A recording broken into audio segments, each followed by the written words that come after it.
Lalu bagaimana dampak banjir di wilayah Denpasar, Bali ini kepada sektor ekonomi, bisnis, dan khususnya pariwisata di Bali? Kita segera terhubung dengan Sekretaris PHRI Bali, Pak Ferry Barkus. Selamat siang, Pak Ferry. Selamat siang, Mas Agus. Terima kasih Pak Ferry sudah berkenan bergabung sama kami di Investor Market Today. Pasca banjir kemarin nih Pak Ferry, seperti apa kondisi terkini di Bali saat ini? Apakah ini sudah mulai kondusif untuk para pelaku usaha di sektor pariwisata atau jangan-jangan masih banyak yang perlu tampaknya dibenahi begitu? Oke, baik. Yang pertama, ya kami menyampaikan duka cita untuk korban banjir. Ada 12 orang yang meninggal dunia dan masih 3 orang yang hilang. Dan juga untuk warga masyarakat dan keluarga yang kehilangan harta benda. Untuk sektor pariwisata, kalau sampai sekarang sudah mulai berjalan normal, air sudah surut, kering di beberapa titik, dan sudah bisa dilewati dengan normal, dan aktivitas sudah bisa berjalan seperti biasa. Secara khusus untuk hotel-hotel dan akomodasi lain seperti villa ataupun akomodasi lainnya yang kemarin terdampak banjir, hari ini sudah melakukan pembersihan ataupun mereka melakukan cleaning di area-area properti mereka, dan kelihatannya sudah mulai juga bisa berjalan dengan seperti itu, Mas Agung.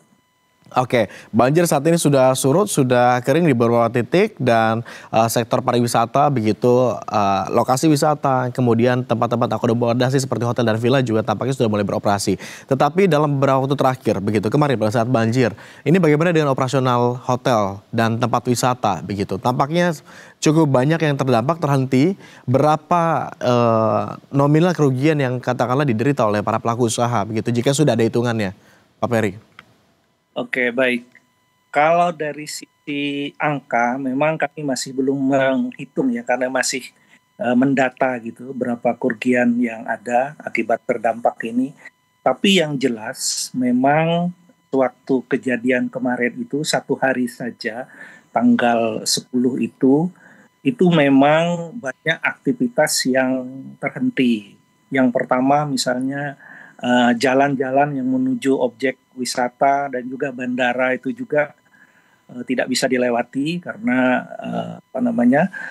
banjir yang ada. Kemudian juga beberapa wisatawan yang check out dari hotel juga yang daerahnya juga terimbas dengan banjir itu sampai dievakuasi ke tempat yang lebih aman untuk bisa berangkat ke bandara, karena jalur bypass Ngurah Rai yang biasa dilewati itu tidak bisa dilewati karena underpass itu penuh dengan air gitu.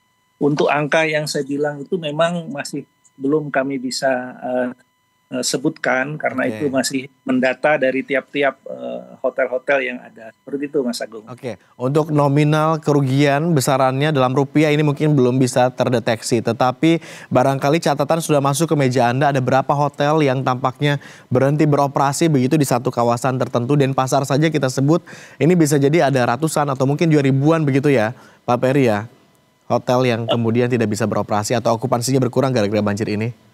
Iya, begini. Karena pusat dari akomodasi itu sebenarnya ada di Kabupaten Badung. Hampir 70% hotel atau akomodasi itu ada di Kabupaten Badung. Dan yang kelihatannya kemarin terdampak keras terhadap banjir itu memang wilayah Denpasar dan sekitarnya. Dan itu memang mayoritas di perumahan-perumahan penduduk, kemudian juga di pasar gitu ya. Itu yang kemarin terjadi. Nah, kalau dilihat dari apa yang ada, memang masih tersebar, tidak terkumpul dalam satu titik, dan kalau kami bisa infokan daerah Nusa Dua dan sekitarnya itu mereka nihil terjadi di sana. Untuk di Kabupaten Badung memang ada daerah-daerah tertentu seperti daerah Canggu, kemudian juga Legian, di bantaran sungainya memang ada beberapa hotel yang memang terdampak seperti itu. Jadi kalau secara keseluruhan memang tidak sampai 1000-an, itu tidak sampai gitu. Tidak sampai seperti itu. Ya. Terpukul 1-2 hari biasanya butuh waktu berapa lama untuk kemudian bangkit? Iya. Untuk sebenarnya operasional memang sudah bisa dilakukan ya. Karena beberapa hotel yang terdampak itu hanya bagian-bagian tertentu yang terkena gitu. Sedangkan lantai 2 dan seterusnya kalau dia bangunannya tidak satu lantai memang tidak terkena. Jadi mereka sampai sekarang hanya membersihkan dia bagian area-area tertentu saja. Sedangkan hotel-hotel yang lain yang kemarin terdampak karena aksesnya yang tidak bisa lewat di daerah itu sampai sekarang memang sudah berjalan seperti biasa. Ya. Oke. Sektor pariwisata kita sama-sama tampaknya bisa mengamini bahwa di Bali ini adalah salah satu penopang terbesar perekonomian di sana begitu ya. Kemudian ini terdampak gara-gara adanya banjir. Apakah ada intervensi dari pemerintah dalam hal ini mungkin untuk menstimulus kembalinya sektor pariwisata ini bangkit pasca katakanlah bencana yang terjadi ini, dan harapan apa yang kemudian ingin coba disampaikan oleh PHRI terhadap government, Pak Peri? Ya, memang sekarang pemerintah fokus masih dalam upaya untuk pembenahan infrastruktur yang ada, pembersihan area-area yang ada. Ke depan mungkin kami akan menyampaikan juga beberapa hal kepada pemerintah.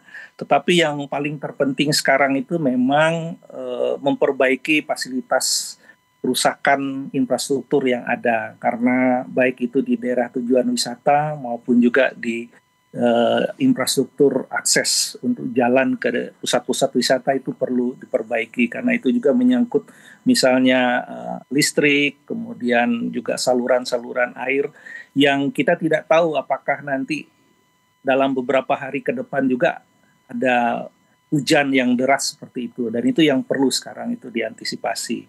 Khusus untuk harapan kami memang sekarang ini perlunya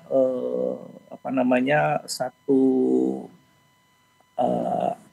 kesepakatan ataupun arahan ataupun apapun untuk meyakinkan ya para wisatawan yang dari luar yang sebelum datang ke Bali ini bahwa di Bali sekarang sudah safe, sudah aman untuk berwisata. Dan ini mungkin perlu di media-media juga sebenarnya perlu untuk memperlihatkan situasi yang terkini sekarang ini gitu.